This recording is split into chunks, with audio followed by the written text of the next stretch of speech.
Ron, walang bulwak. Wala. Pagka bumulwak yan, makukulong ka. Dahil maganda ng panahon at umaaraw na, bumalik tayo ngayon dito sa EA Moto Shop kung saan pinapagawa lagi yung ating Raider kapag meron tayong mga papalitan na accessories. So ngayon, itong Raider natin, madami pang kulang kung talagang accessories lang din ang papalitan. Pero mas gusto kong papalitan ngayon yung ating yung stock na radiator natin. At nilagyan ko na lang siya ng accessories na radiator cover. So ang ipapalit natin siyempre, yung mga ginagamit nating accessories para hindi naman siya chop suey. Ito na yung ipapalit natin na TRC Racing Sub-Zero coolant radiator. In order ko to via online. Ito na. Oh, 'di ba? Ang laman ng box, TRC na sticker. Meron dalawa. Oh, tapos naka-print or pintura na TRC. Ang kagandahan dito sa TRC, kapag bumili na kayo ng radiator na pang Raider, kahit anong motor, depende kung anong motor yung gamit, meron naman yan si TRC na lahat na size. Yan, oh, di ba? Meron na siyang, napapansin nyo itong diamond na to, yung mist parang lambat. Screen siya na protection na din yan para sa mga hard object o foreign object na pwedeng tumalsik sa radiator ninyo tulad ng mga bato, o di ba? Pero sa kabila, wala kasi ito yung harapan. Ultimong cover nila may pangalan na TRC Racing. Alright, ito kasi cover lang yan para sa hose. Ito yung ipapalit natin para dito sa ating Raider. Hindi na pinatagal, sinisimulan na tanggalin. Oh, ayan, natanggal na dito yung side fairings. Tatapon natin to, saka yung laman nito. Pero papalitan na lang natin ng coolant. Ito, oh, kalawangin na. Si TRC merong ganito na sprocket. Ang gusto ko kasi 42, nung umorder ako wala. Siguro magpo-40 na lang ako, ibabalik ko to sa 40. Meron kasi yung TRC 43, ayaw ko na masyado ng malaki, mag-a-advance reading na. Kaya 40 na lang siguro yung gagamitin ko. Tapos ito, kaya ito may crack. Inigpitan to ng mekaniko, ayun oh. Nag-crack, ayun oh. Yan ang may kasalanan yun eh. Inigpitan masyado, kaya nag-crack.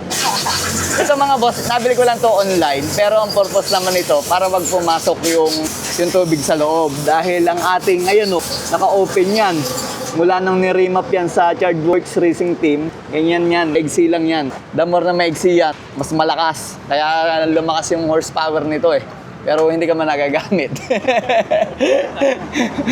I-drain na ni Rod. I-drain niya yung coolant. Ayun, para mag-release yung coolant. Tinanggal dito sa ibabaw. So, napakaganda pa nito. Kita nyo naman, kalinis oh. Ito yung stock. Gusto nating madaming accessories sa motor natin. Kaya papalitan din natin ng ganyan, TRC brand. Alright? Halos lahat kasi yan, TRC. Oh, katulad ditong aking thermostat cover. Ayan oh, TRC din yan. Oh, hindi lang kita kasi may flarings yan dito. Pero pag binuksan nyo, oh, TRC. Ron, yung sinasabi mo na kung ibabalik pa ito, hindi na kailangan kasi meron na siya, ayan o. Diba? Yung screen. May protection na, no? Laking bagay. Kaya lang naman naglalagay ng ganito, baka matalsikan ng bato, mabutas yung radiator. Halos parehas lang naman eh. O, napansin ko lang na pagkakaiba, yung ito, bracket ng flarings. Tingnan natin kung anong mangyayari after natin makabit. Dito yung nakakabit. Doon sa flarings na yan, kabilaan. Left and right. Ito Ron, ililipat na lang natin yung motor pan, no? Dito sa likod. Ayan, meron naman siyang abang. So ito na siya at ganito ang itsura niya kapag nakabit na yung radiator pan motor sa likod. Alright, Ron? Ayos, di ba? Ito na yung resulta niya kapag nakabit na natin sa makina. So, nagpalit lang kami ng tornilyo dahil yung stock ay umigsi. Hindi na umabot dahil makapal yung rubber ni TRC. Okay? Dito, fit naman. At sa kabila, nilalagyan na ni Ron ng tubig yung radiator. Bago natin Ron ibalik yung flarings, kailangan natin patakbuhin para tingnan natin kung may leak yung mga hose na. Yung stock na coolant ko kulay green, pero ngayon naman blue. Wala man sigurong pagkakaiba yun, basta coolant, no? O, tumatakbo na. Parang tahimik ng motor ko ngayon. Tahimik ka. Hindi, pati tambutso ko. Naka-open pipe pero tahimik. Pag hindi na yan bumawas at hindi na bumubula, wala nang hangin. Malamang dito nagkakahangin yan eh. Ayan o, pag pinipisel natin.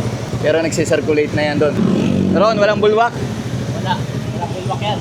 Ganito na yung itsura ng motor natin after nating mapalitan ng radiator. Salamat siyempre sa ating mekaniko, si Ron. Ang pagkakaiba lang, ito pakita natin na wala yung tornilyo dito ng flarings. kabilaan, dito din sa kabila, nawala din kasi yung si TRC walang bracket. Pero overall, pag tinignan mo naman, ayos naman ron.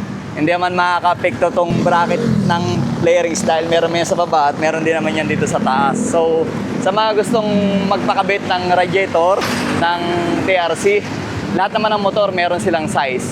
So, yung link ilalagay ko dito sa baba. Ride safe everyone.